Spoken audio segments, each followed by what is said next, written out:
Hoje com o pastor Joseph Prince. Antigamente em Israel,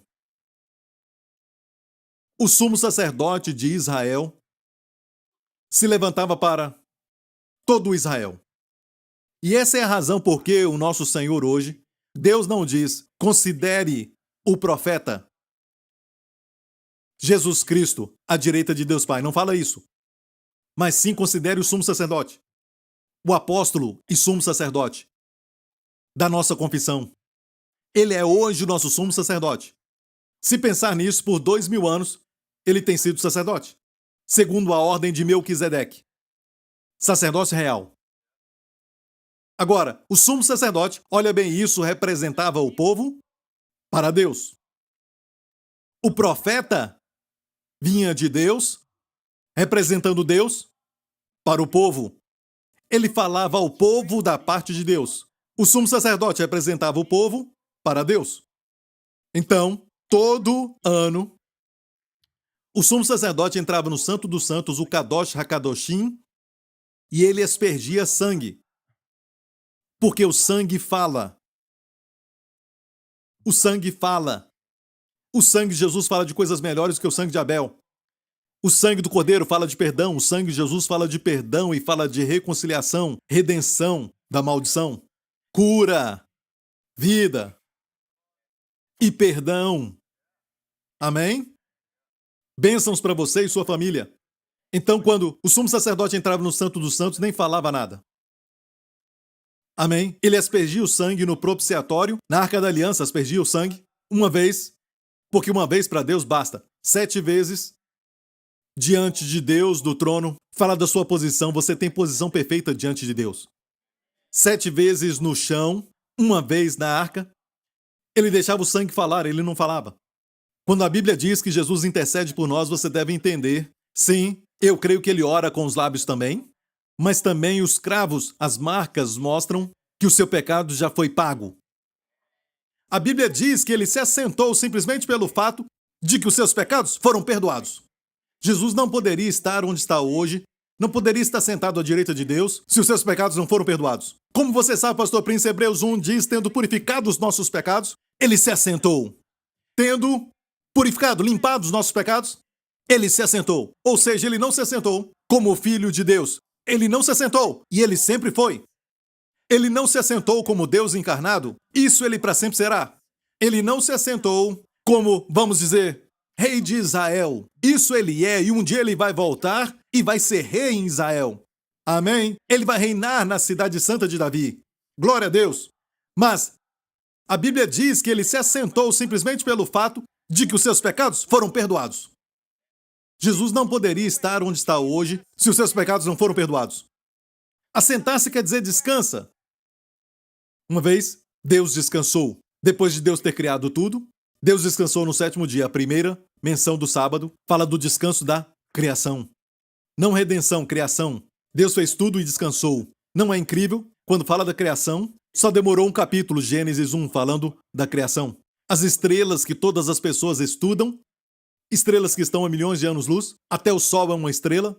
As estrelas que tanto falamos delas, 5 palavras. Ele fez as estrelas também.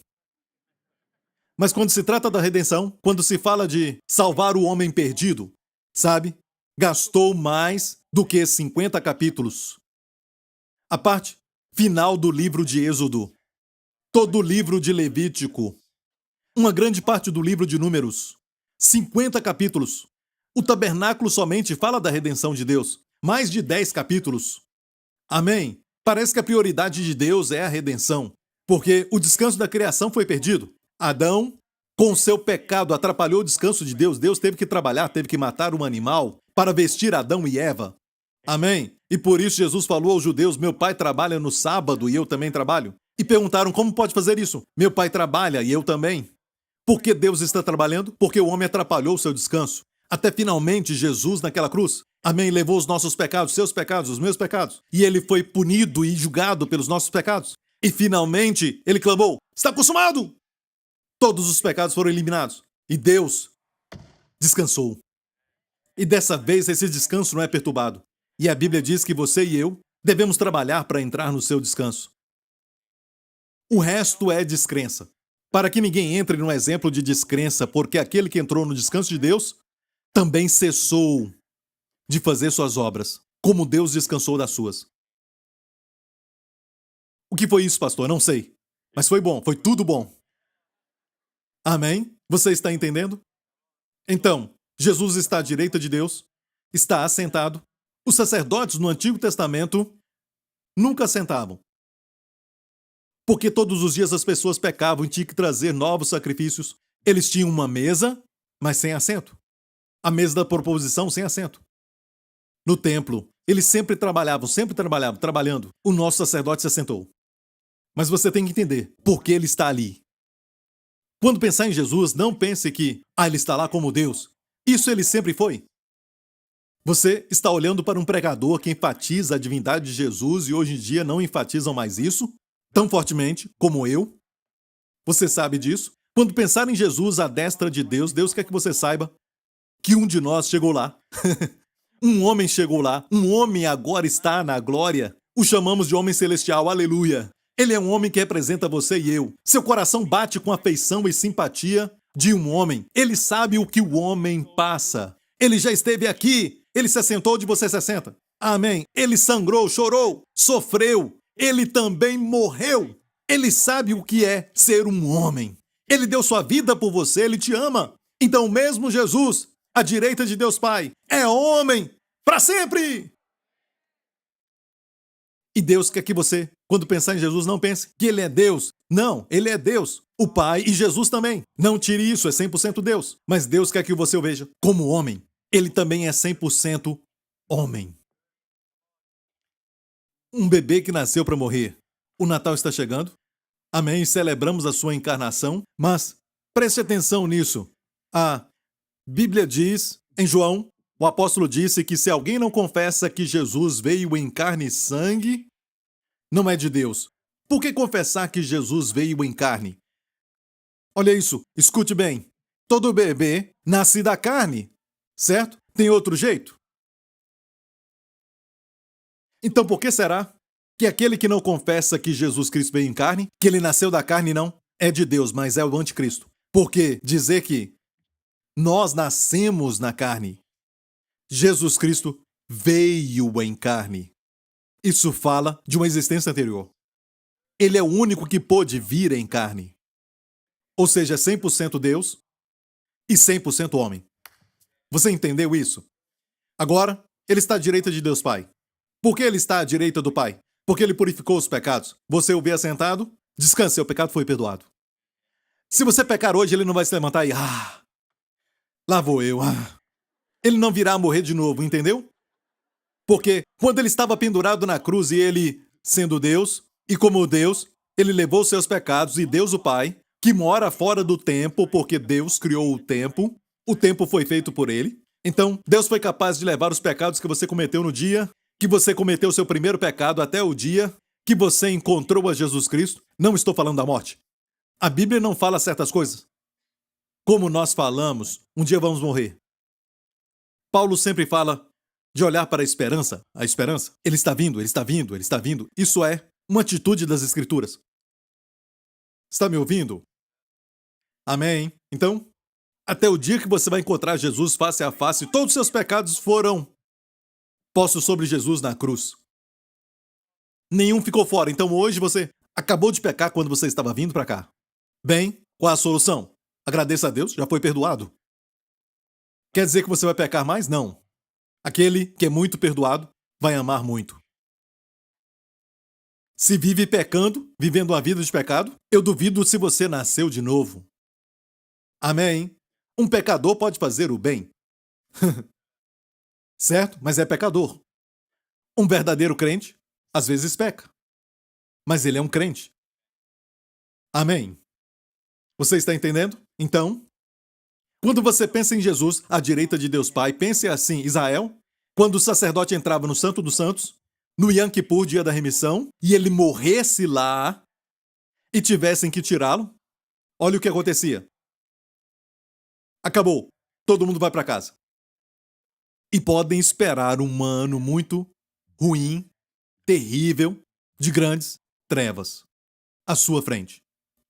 Mas, se o sacerdote saísse com braços erguidos e sorriso no rosto, as pessoas festejavam. Por quê? Porque sabiam que Deus o aceitou.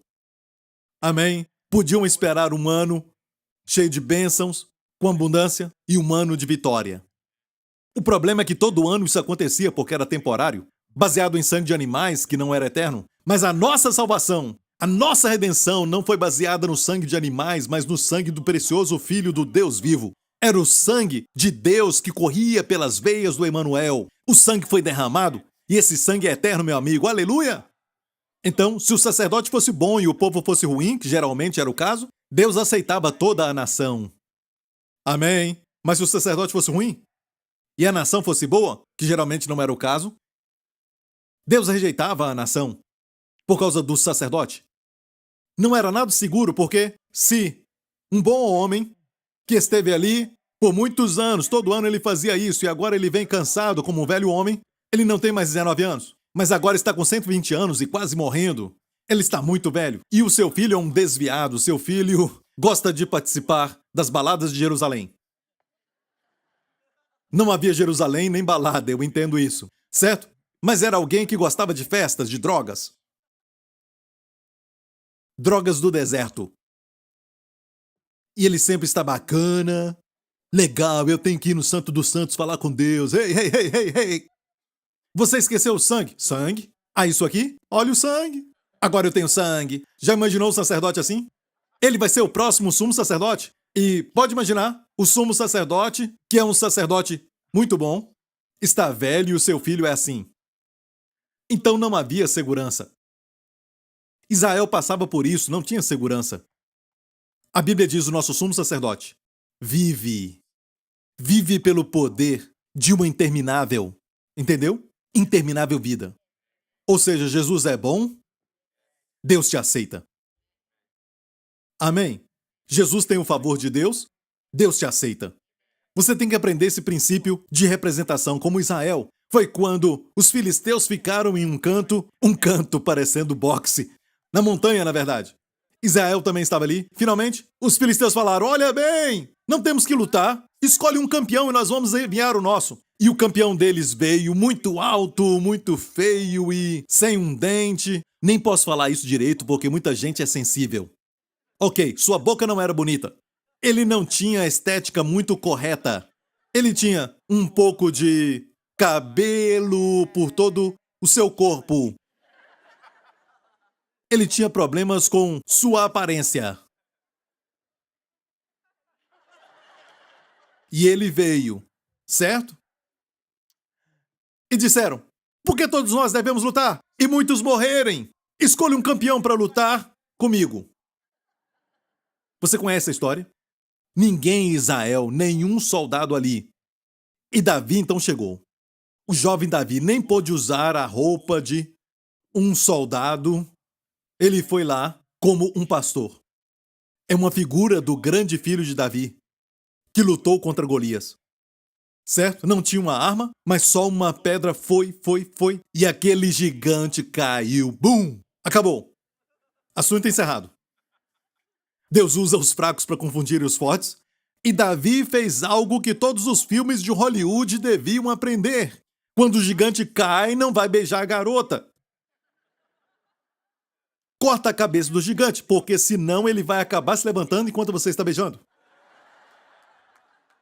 Então Davi pegou uma espada e cortou a cabeça daquele gigante. Amém. Agora ele está morto. Amém. E Davi, uma coisa estranha aqui, a Bíblia diz, não sei se você viu isso, eu vi isso anos atrás. Davi pegou a cabeça. Isso foi no Vale de Elá, que fica a muitas milhas de Jerusalém. Davi pegou a cabeça de Golias e levou para Jerusalém e enterrou ali. Por que Davi fez isso?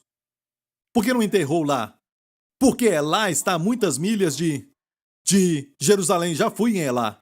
E vocês também já foram. Tem que pegar um ônibus, viajar por um tempo, até chegar em Jerusalém, onde você fica no hotel. Davi pegou a cabeça e levou até Jerusalém e a enterrou lá. A história termina assim. Deixe-me falar isso. Anos atrás eu descobri um pequeno ensinamento rabínico e você deve saber que isso não é de Jesus. Mas eles falam isso, certo? Existe uma montanha, um pequeno monte que cresceu da caveira de Golias que Davi enterrou. Mais tarde se tornou mais alto, certo? E foi chamado de Golgolia, o monte de Golias. A palavra se corrompeu mais tarde, se tornou Gota, o monte da caveira, onde o grande filho de Davi seria crucificado, onde a cabeça de Golias foi enterrada. A promessa, que foi a primeira promessa para Adão e Eva, foi que a semente da mulher esmagaria a cabeça da serpente. E a serpente sabemos que representa o diabo. E Jesus crucificado ali esmagou a cabeça da serpente. O grande filho de Davi derrotaria Satanás. Amém. Aleluia. E nos salvou. Nos remiu da maldição. Nos abençoou. Amém? E ressuscitou dos mortos. Você tem que entender que quando Jesus ressuscitou, o mesmo corpo que carregou seus pecados e doenças, levantou sem eles e se assentou à destra de Deus. E o que ele faz lá, Pastor Prince? É só isso? Não. Meça a sua identidade hoje com daquela pessoa à direita de Deus. O diabo vem a você e diz, olha, o que você acabou de pensar? Quando o pastor falou daquilo, daquele outro, você ficou irado com ele? Haha. Olha o que você pensou, olha isso. O diabo vai sempre dizer para você, olha o que você pensou. Olha o seu pensamento, as suas emoções. Você se chama de cristão? Você viu quando essa irmã chegou aqui? Você disse, eu sei porque ela está aqui. Ela está aqui porque ela quis voltar para a nossa igreja para conhecer um homem. Porque ela está solteira. Sabe? E você pensa assim e diz, meu Deus, estou adorando a Deus? Você pensou isso durante o louvor. Olha, vivemos num mundo desse jeito. Tem alguém que não passa por isso? Vivemos num mundo assim, dizer, pare com isso, com aquilo, com aquele outro. Não basta. Nós até queremos parar, mas nós nem sabemos como. Nós nem descobrimos o que está acontecendo até, sabe, acontecer. E isso é a carne. E olha bem, quando isso acontecer, e o diabo falar para você olhar para si mesmo, sempre olhar para si mesmo, o Espírito Santo em você vai mostrar Jesus e dizer, olha bem, o que ele pensa. E é um dos meus ensinamentos sobre o sacerdote.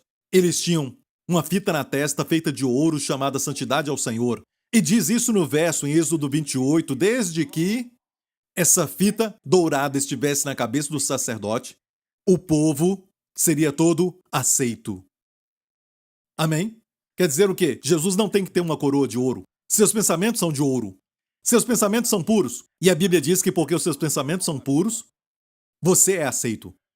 E por quanto tempo os pensamentos dele serão puros?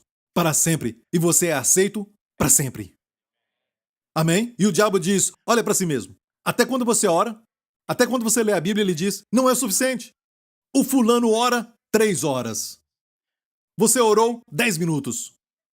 Ou você lê 3 capítulos da Bíblia, ou você lê o devocional do Pastor Prince, algo assim, certo? Ele diz, isso não basta, fulano lê 4 devocionais diferentes. Ele até escreve um. Sabe? Então, olha para fulano, olha para ciclano, ele compara horizontalmente. É o que o diabo faz. Se você faz o bem, não é bom o suficiente. Né.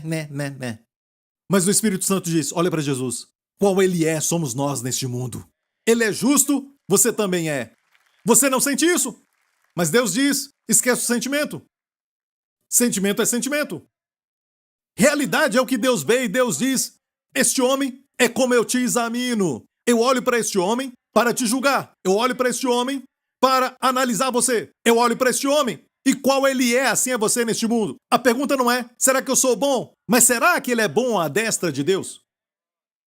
A pergunta, eu sou aceito, devia ser, será que ele foi aceito à direita de Deus Pai? Será que Deus vai me favorecer? Ele é favorecido por Deus? Eu quero habitar no esconderijo do Altíssimo, como no Salmo 91. Eu quero estar no esconderijo do Altíssimo. Ele está no esconderijo do Altíssimo. Viu? O Espírito Santo leva sua mente a Jesus. E por isso toda pregação no púlpito tem que ser uma exposição sobre Jesus. E agora temos um interesse grande de ver Jesus. Até os seus títulos e ofícios e tudo mais, porque agora sabemos que somos co-herdeiros com Jesus, qual ele é, assim somos neste mundo. E quando alguém fala sobre Jesus, eu escuto porque ele é meu investimento. Está falando de mim. Quero saber mais sobre Jesus. Por quê? Porque como ele é, assim sou eu, neste mundo. Posso ouvir um amém? Aqueles que investem em ações em bolsa de valores, sabe? Você é capaz de ficar olhando para todas as ações que você nem investe nelas, você nem olha para elas e olha exatamente na que você está interessado. Mesma coisa, estamos interessados em Jesus. Pregamos sobre Jesus. Queremos ouvir mensagens sobre Jesus. Jesus mesmo ensinou, quando ressuscitou dos mortos, ele foi ao caminho de Emaús porque haviam dois, creio que era marido e mulher, Cleopas e a sua esposa, voltando da jornada de 7 milhas, de Jerusalém a Emaús. Eles estavam tristes, estavam preocupados. Por quê? Porque tiraram os olhos de Jesus. O centro do seu coração não era Jesus. De fato, falaram para Jesus sem saber que era ele, dizendo: pensamos que seria ele que redimiria Israel. Então Israel era o foco. Talvez você está triste hoje, talvez você está preocupado hoje porque Jesus não é o centro. Os seus negócios são. Talvez Jesus não é o centro, o seu filho é. E você usa Jesus para o seu centro. E eles tentaram viver assim, e Jesus de lado. Pensávamos que ele salvaria Israel. E Jesus disse: honestos e tardios de coração para crer. E a Bíblia diz que ele impediu que os seus olhos o vissem. E ele disse: honestos e tardios de coração para crer. Duas acusações contra a igreja hoje. Nécios é o quê? Quem não tem conhecimento. Quem não tem conhecimento é nécio naquela área. O problema da igreja hoje é que ela é nécia, ou se tem conhecimento. Jesus disse que era tardio de coração para crer, é tardio para crer. E qual é a solução para isso? Para ignorância, conhecimento e também para descrença, Jesus começou a expor coisas concernentes a si mesmo. No Antigo Testamento, e isso era uma jornada do Antigo Testamento, porque o Novo Testamento não tinha sido escrito. Ele começou por Moisés, os 5 primeiros livros, coisas concernentes a si mesmo. Como eu falei agora, não é a Bíblia toda que é evangelho. Eu prego muito no Antigo Testamento porque você pode usar os tipos. E então você mostra Jesus, isto é evangelho. Está me ouvindo?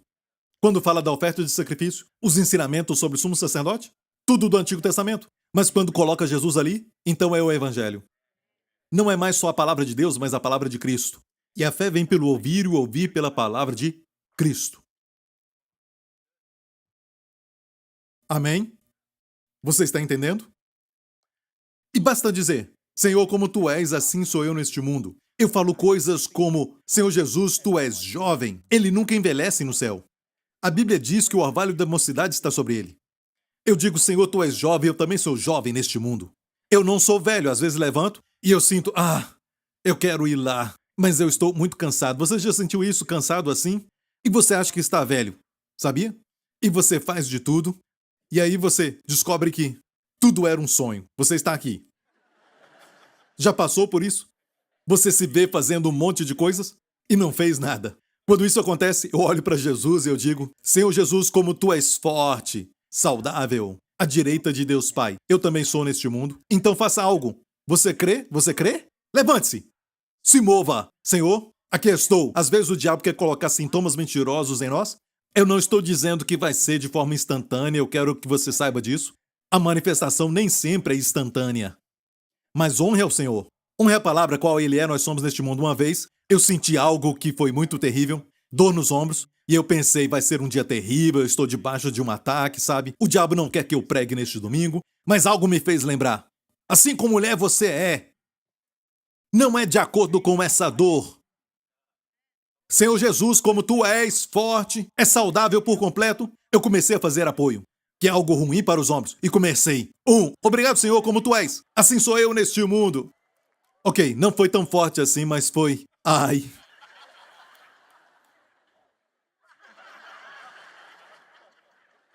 Obrigado, Senhor. Ok. Como Ele é, não ria. Um dia eu vou fazer, bem aqui. E então eu acordei. Era um sonho. Então, faça algo. Amém. Honre ao Senhor. Você não quer se levantar? Você não quer ir trabalhar porque está cansado? Eu acho que eu estou com febre. Eu acho que meu nariz está escorrendo. Minha garganta está ruim. Levanta e sacode a poeira e diga: Senhor, como tu és neste mundo, assim sou eu. E faça alguma coisa. Diga que você é forte. Diga que você é jovem. Diga que você é dinâmico. Amém? Porque isso não está baseado em exercícios, e eu não sou contra exercícios, algo assim, mas é baseado em redenção. Tudo na criação está caindo, Mas a redenção, baseada na obra de Cristo, ainda está em pé. Olhe o mundo e entenda uma coisa. Eu sei porque é assim, eu não estou zombando. O mundo depende de dieta. Porque a criação está caída. Certo? O mundo depende da criação. Eles falam sobre o corpo, exercite, e eu acredito nisso. Isso faz bem. Amém? Mas o exercício deve ser expressão de fé. Não uma expressão de tentar alcançar algo que você não tem. E isso é forte. Exercício, como eu disse, deve ser uma expressão de 1 João 4,17. Porque qual ele é, sou eu neste mundo, eu posso exercitar. Não para alcançar, mas porque já alcancei.